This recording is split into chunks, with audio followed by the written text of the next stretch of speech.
Thank you so much. Excellent. So yeah, as Rachel mentioned, I am working on the leather at Vindolanda. I have been doing this what feels like a very, very long time, but we're getting there every year. Every season that I'm there, we get further in this assemblage and kind of recording it and getting it to the point where we can make it available to people to look at.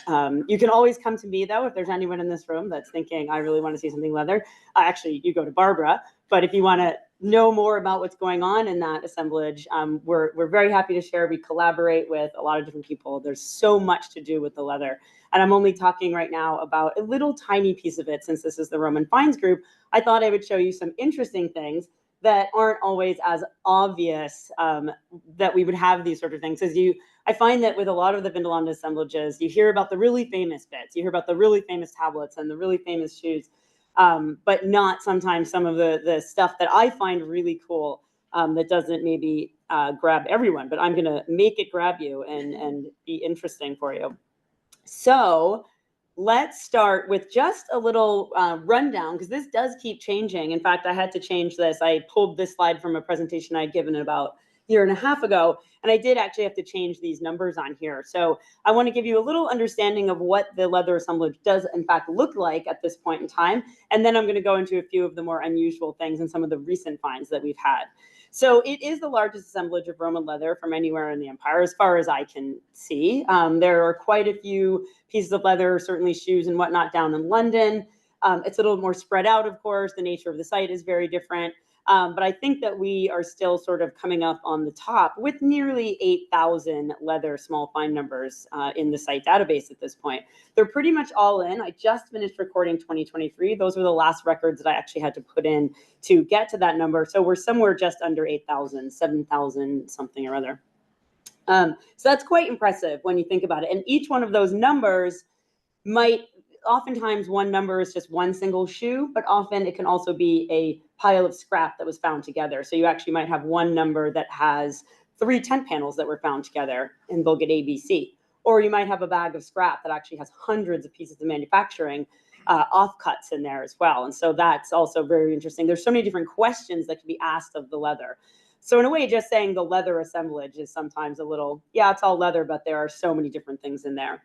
So of those, what people think about a lot, and why I'm showing you this image, are the nearly 5,000 individual shoes that we're talking about there. Now that number represents some of the shoes that are on display that are beautiful and they're complete and they've got their whole sole layers. And that also includes some that are very scrappy and they're just enough for me to call an individual shoe.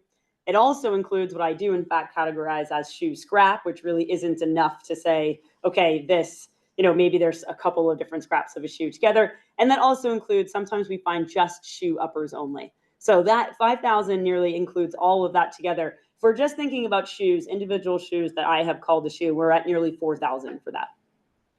So they also come from various contexts and settlement periods on site. They come from domestic spaces, pits, ditches. So we've got both discard and probably loss, sort of random loss, or things that have been intentionally left behind when a unit has moved on. We do find them in different kinds of contexts, even though they all have to be in anaerobic to be well preserved generally, or waterlogged. Most of our stuff is anaerobic, but we do have anaerobic conditions in different kinds of contexts. So we are getting that representation from both discard and casual loss, and probably where things have been used in their very space. The kinds of artifacts we have range from, I'm not showing you everything by any means, tent panels, horse gear, pouches, probably clothing, but I'm actually going to talk about that towards the end. We're sort of missing the definite identification of clothing, which is interesting. Production offcuts, little things that you see at the bottom here, like little toggles and a bit of decoration there, a little plaited piece of leather. So lots of really interesting stuff, and not everything that we can actually identify. There are plenty of things in here, and I'll show you one at the end where I'm going, I don't know, let's talk about that. Shoes are definitely the highlight. That's what a lot of people think about when they think of the leather assemblage. And I think what rightly people are most sort of surprised by, not this group, of course, because you've probably been seeing these images for quite some time, but sometimes when people come to the site, particularly if they haven't grown up in Britain, if they haven't been there, they can't believe that we're actually looking at nearly 2,000-year-old shoes. And of course, the ones that are on display are the most stunning examples of shoes. So they are the highlight. There are, as you saw, the majority of the collection are shoes. So that rightly so, they take that place. But that is not what I'm going to talk about at all today. Some of you may have seen me talk about shoes exclusively, but I'm not going to talk about them at all, because where this talk started, there's lots more in there. And where this talk started is with this toy mouse that you're looking at right here. So again, somebody earlier mentioned, the kind of nice part of lockdown. I know probably not for everyone, but there were a few nice things. And Barbara and I were having these, Zoom chats and saying, trying to think about content and what could we get out there for people while everyone was sort of bored at home. And the toy mouse came up. It has, in fact, been, it had been in a scrap bag for quite some time, but it's just personally, and I think we both felt, one of the most kind of emotive little objects that you can find. So there's its artistic picture, which you can find on the Vindolanda website. And there's its more, I'm researching it and putting it onto a scale picture. It's about 120 millimeters long. And you can see from this picture is a little bit dark. It's coming out okay though up there, isn't it? You've got the etching on the body, and you've got this line going down the tail. It's all very, to me, very intentional. And I think that it is very intentionally carved as a mouse. I don't think this is a high-level artist who's doing this. I think perhaps somebody is, perhaps their child had to come to work with them that day. And the child said, I'm bored. And they said, here, play with this, who knows? Or could it have been a practical joke? I'm going to hide it in the corner and somebody's going to go, eek, I don't know. But it's just one of those really cool things that makes you think about people and their daily moments. And during lockdowns and during COVID, thinking about some of those daily moments was actually a lot of fun. And we kind of, Barbara and I thought, a lot of people don't know this exists. So we put it out there during COVID. And I don't know if anybody caught the following, the follow-up, but there are some people out there that actually don't think this is a mouse. What do you all think? It's a mouse. Right? I've had somebody say maybe it looks more like a lizard or something. So there are a couple of people that actually want this to just be what they were calling a fortuitous offcut. And I think to myself, you have clearly not looked at thousands of fortuitous offcuts as I have. They don't look like this. This is a very intentional figure cut out of what probably was an offcut quickly. But I think it's just one of those wonderful little pieces that makes us think about the everyday at Vindolanda and at Roman sites. Moving on, totally different category here. We have something, and we have actually now quite a few of them when you compare it to what else we would know about this category. This is a so-called, I'm going to give it the so-called writing tablet box, and that's why it's in air quotes. This is a really, really interesting piece of leather, or several pieces of leather found together. You've got this one long piece that you can see, and then the 4 smaller pieces down below. When this was first researched, it was actually put in, it was sort of we're not really sure, and it was put in a category of actually, it's not even this exact one, a similar piece that was just the long piece that looked just like that, about the same exact size, from the 1980s. And it was actually put in a category of maybe horse gear, ? And then in 2006, we found this one with the side panels and everything. And this is a great example of when you're looking, we find a lot of leather stuff where we can't identify because it's often fragmentary, it's often torn pieces. When we found this one in 2006 and you start to look at it, and this is a great example of something where you start to really look carefully at all of the pieces and how you might be able to reconstruct it. And you will guess that Mark Hoyle is about to come into this conversation. Too bad he's not here today.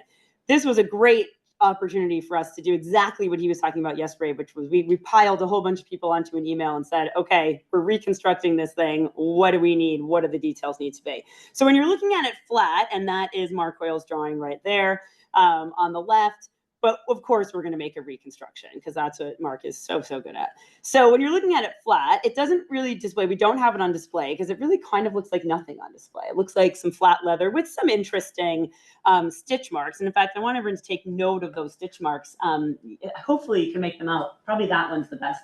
Where you've got that square in the middle and then the radiating lines. That recurs over and over and over again on this type of object. So in the end, what we have here is something that when you fold over, when you wrap this long piece around like this, you end up with that right there. So I wanted to zoom in quickly and show you a couple of details. You've got those two dots up there at the top. That's something to take note of. And this is one of the side panels, and just to really kind of zoom in and see that squared stitch pattern. So if we jump to that, it is a box that would have that long piece would have created the sort of main part. It came over and had those two little holes that correspond to two holes in the front piece. And that would have been some sort of leather toggle, or as Mark has put it, a sort of leather strap that comes out, and you would have been able to secure the box closed. And on this example, which we had not had before this point, they actually had found, the excavators back in the 80s had found one of the side panels on its own. So that side panel on its own, one would have no clue what that is. The long piece gives you a much better idea, but it had been sort of categorized potentially as horse equipment. Nobody really knew what to do with it. And then when we find the complete in 2006, or nearly complete potentially, we started to really be able to piece it together. Now, what's really interesting, the little tab up at the top, I believe that is the start of a handle. We have a couple of them now. We've got the 4 on this, and we have ones from up. They're always ripped at the top. That seems to me to be the start of a handle. And I just wanted to show you with all of these close-ups that you've got these sort of these different sections, because sometimes it's hard to visualize how that's going around, but I think you all can probably do that now. So Mark was able to make this reconstruction. We exploded the side so that you could really see how this was coming together. Take note of the piping. We added the piping on here because what we realized was that all of the edges were sewn. They're probably, they've got the sides, of course, have to be sewn to the main piece to create the box. But it looked like they were sewn kind of, maybe it was given a piping on the side. But this is exactly what Mark was talking about yesterday, having these discussions with people and being able to say, okay, it looks like, it was actually Anna Willie who said, you know what? I think we've got piping because you've got that stitching on the side, and I think this has to look like that. And it was a really, really fun process actually to go through. So without the exploded sides, that's what we get right there. We asked Mark to add in at least one of the reconstructions to add the handle, and we added a short handle because of course we have no idea how long the handle is, but we added a short handle because of these images right here. And these come from Anna Willie's book. If you're not familiar with it, it's online. If you just Google Anna Willie writing implements, it's a fantastic resource of all these different ways of approaching writing accoutrement, the stuff that one needs to write. And she talks about these writing tablet boxes very briefly because there's only one other potential example, and that's from Vindolanda. And that's been published by, I think, Vulcan and Vulcan. I think the year is 2008. But we have these representations. So why do we put a short handle on? Potential representations of what Anna calls the writing tablet box. So you can see in the red circle up top, he's sort of carrying something. It's got a short handle. It looks very much like this little box. You've also got this, what looks a little bit different to me, but the one on the bottom where, the person is sort of carrying, again, it has a short handle. It looks a little bit more rectangular to me, to be honest, than square. And I like that top one a little bit better. But these are just potential representations of what we're seeing here, what we're actually finding in the leather assemblage. So that's a lot of fun to think about how these things were used and what kind of part of the process we're seeing here with the box. Now, one problem, let me just see if I had, I'll talk about that in a sec. One problem is that the earlier ones that we found were all, I don't know if anybody was looking at the math and the measurement, they're actually pretty small. It's only about this big. So I've been saying all along, that's not really going to fit a tablet. Tablets are a little bit bigger. We do actually at Vindolanda have one very small writing tablet or stylus tablet, that really small one, right? That would fit nicely in one of these. And so it was sort of, we were all kind of going, okay, well, is there something out there? Is there a tablet that we don't know about that would have fit? So there were still some question marks, and we are writing this up right now, this whole group of people, Alex Mullen and Anna Willie and Mark and myself. And so we are going to get this out hopefully sometime soon. And then just this past week, I was going through the 2023 leather and I found two more were found in 2023 in that the opposite quadrant from what Barbara just showed. with Greene, the one that's sort of dead, we would call kitty corner in North America, that one over there, that's where we were in 2023. And so that they were found over in that area. So again, inside of the fort. But what's really great about having that nearly complete one from 2006 is that when you look at this, you're like, really? Is that it? Is that really one? And what it is, it's the telltale stitch mark. So you can't really see, and I could not get, it's a really bear to photograph dark leather. It's so difficult. But it actually has that telltale, the square with the radiating lines. And now I'm starting to see that everywhere. I was with Carol Vandrell Murray in Leiden. She has a giant bag this big. It's the most amazing thing I've ever seen. It's from Falkenberg. It's this big. It's got a handle. I was like, I mean, we need one of these, Barbara. And it had the same square with the same radiating lines. I was just blown away. It was in such good condition too. It was amazing. So we find these little pieces. And then when you recognize what you're looking at, then you can start to see these little characteristic or maybe diagnostic features, we could call it. And if you look at this guy right here, I've drawn that was just me with the drawing tool. I wasn't doing anything fancy. I just kind of went around, but you can see the tab going up, right? So you start to see these kind of diagnostic features. Oh, that's a side panel. Okay. But otherwise, I would have just thought this is some kind of, generally very poor piece of leather. I would have recorded it quickly and moved on, but I realized I'm looking at another one of these bags. And then literally, well, let's see. Yeah, one number later. So then I pull out, that was 61. And then one number later, I pull out 62. And again, I'm going, another really bad piece of leather. And I start to realize, oh my God, this is another tablet bag. But if anyone is doing their calculations, it's much bigger. So here's one that actually looks the size of what we think of as maybe a stylus tablet or a writing tablet, an ink on wood writing tablet. Also, characteristic features, it's got those squared stitch lines with the radiating lines, but then also this one has the two little toggle holes so that you can wrap it around and close it. So again, it was one of those pieces where I don't know what I'm looking at until I do and go, oh my gosh, another 2 tablet boxes in a row. So they must have been found on the same day, probably, if they were 61 and 62. I literally found this 2 days ago, so I need to go into the excavation records and get the exact context and everything. But it's so interesting to see that. And then that made me think of something that I had found last year as I was going through the earlier stuff from the 1980s, from 1988 precisely. And I had found two panels that also had, and I had put this aside into the bag case box because I'm in the process of looking at bags and cases as well. And those panels also have the squared stitch with the radiating lines. And I realized, okay, this is all coming together because these are much bigger as well. These are more the size of the one I just found from 2023. But I only have the side panels on this one.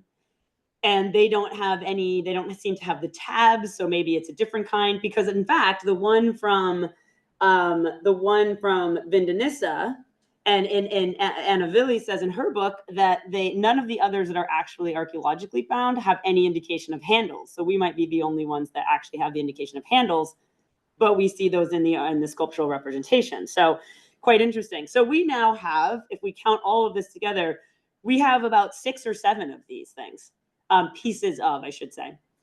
So there's only one anywhere else in the empire, and somehow we have 6 or 7 because we have so much leather. I mean, that's why, if you find 8,000 pieces of leather. But the Vindolanda assemblage, it just has such potential to tell us about things that we do not know from anywhere else. So really exciting. I think that's my last slide on the boxes. Okay, moving on, totally different category again. Again, 2023, just this past week. We have what looks like an almost complete, now this is a complete panel. There are going to be a lot of panels of what is probably horse barding. Now, I've already had this very lively conversation with Carol Vandrell Murray this week, first me sending this to her going, what the heck is this? And she wrote right back, oh my goodness, it's such a good example of this. So usually we find bits and pieces of these things. This is probably what we call a horse barding. And let me just, in case you're wondering what the heck is that, let me just go to that. That right there is a much more modern picture. We wouldn't actually call that a barding. We think of it more in a medieval kind of sense. But when you Google pictures of medieval horse barding, it's all from Assassin's Creed. But it's all metal and, it's all this stuff that isn't this. So I didn't want to show you one of those. This gives you a really good sense of how this thing might have worked, minus the neck, the front neck, right? So it goes up down the back. And the earpieces, let me just go back to it. Oh, actually, I've got the earpieces there. The earpieces, so these little cutouts are for the ears, and then that top bit would have kind of gone over the head of the horse, and then it comes down the neck.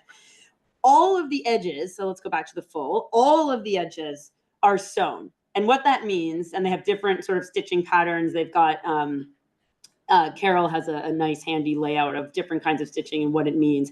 But these all would have had further panels sewn to them.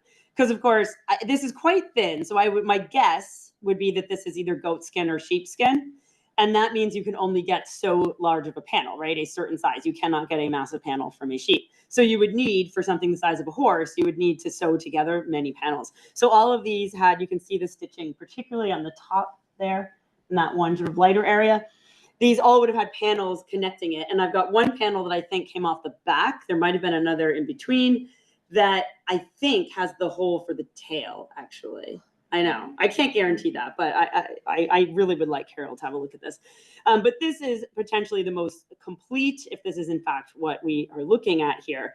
But the other thing I wanted to demonstrate with this picture right there is that the ear holes are really the only diagnostic feature of such an item, right? So if you cut off the ear, like that end there, if you just cut that off, I would just say, okay, that's probably a tent panel.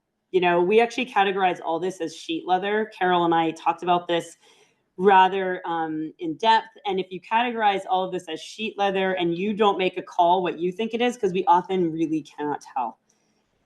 You won't, if you don't have any diagnostic, you would just have said that's a tent panel or something, or, you know, it's sheet leather and maybe probably a tent panel. And so you're really looking for those ear pieces. But of course, those earpieces might not survive. But she says that she's got little bits and pieces of these earpieces that, you know, and then we don't have the rest. So there was probably quite a bit more of this.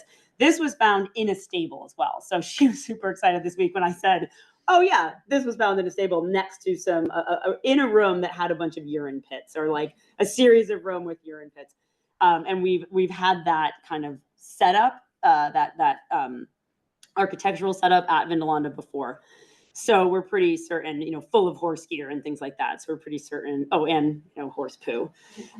So that's what we think is going on here. And that's just also another really exciting new find that you will hear more about. And it's without the Vindolanda assemblage, we would just kind of be guessing, you know, a little bit here and there about some things. I couldn't help but put this in. I'm going through later stuff. So I finished 2023 and I found this 2 days ago. And I was like, let's put in the cat o' nine tails. It's another piece that you never think about actually existing, but it's sort of connected up at the top. A cat o' nine tails is a multi-pronged whip. I think that term comes from like the British Navy or something. So I don't know, maybe that's not something I should be using. I'm not sure. Robin always used that term in the 80s and 90s when something like this was found. So that is just another thing that we never think of actually existing, but here we have it in this assemblage, and we can talk a little bit more about that kind of equipment that we wouldn't really be able to say anything about otherwise. Now, Matt, do I have time for my what is it? Okay. So real quick, we also find stuff all the time that we don't know what it is. And this is a really good example right here. It's a 1988 find. It was a little bit, you know, these things got kind of messed up in their burial environment. They, you know, we then in the lab try to spread them out and figure out what's going on with them. This is a really interesting piece. Look at the shape. All edges are sewn. So that means it probably was originally a different size. It was larger, had more onto it. There's decorative stitching on all of the corners, you know, right, whoops, sorry about that, right there and on that side, so both corners. But also, if we go back to the big one, it's not the same shape, right? It's not parallel, right? So you've got this kind of going like this. I have absolutely no idea what this is, what it could have been a part of. I did not have a chance actually to send this to Carol yet and say, what in the world do you think this is? She's going to get sick of me eventually. But, you know, so I try to pick my battles. But if anyone has any ideas, does this look like anything they've ever seen? I'm not sure. And this also brings to mind for me, like some of the ideas. Do we have more horse equipment here? There are so many different parts that sometimes is very difficult for us to know. And, you know, Carol, in a previous thing that was found, puts the question mark on something like horse barding because, you know, she's just kind of making a guess as well. And does that, it looks a lot like a medieval horse barding. Do we have clothing or some sort of garment? But there is a question here. Where is all the clothing? No problem. Just turn your volume down and all good. Sorry. Yep, no problem. So do we have some sort of clothing or garment? But we really are missing clothing in this whole assemblage. There is nothing. There's not one piece of leather that I can say, oh, cool, that's a cloak. That's a shirt.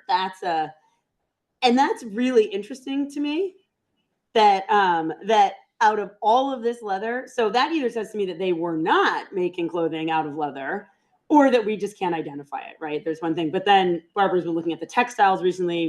We do have a fair number of textiles as well. But I think there's a question mark there that should be thought about some more. Is this some sort of decorative furniture, something that was stuffed with soft material? Actually, in Leiden, they have something that we think was probably actually a hassock, a little footstool, which I think is amazing. But this is very difficult to know, right? We only have sculptural evidence to tell us something like that. So just one of those pieces that's out there that we don't know anything about. So I'll leave it there if that's our time. Yep. Excellent.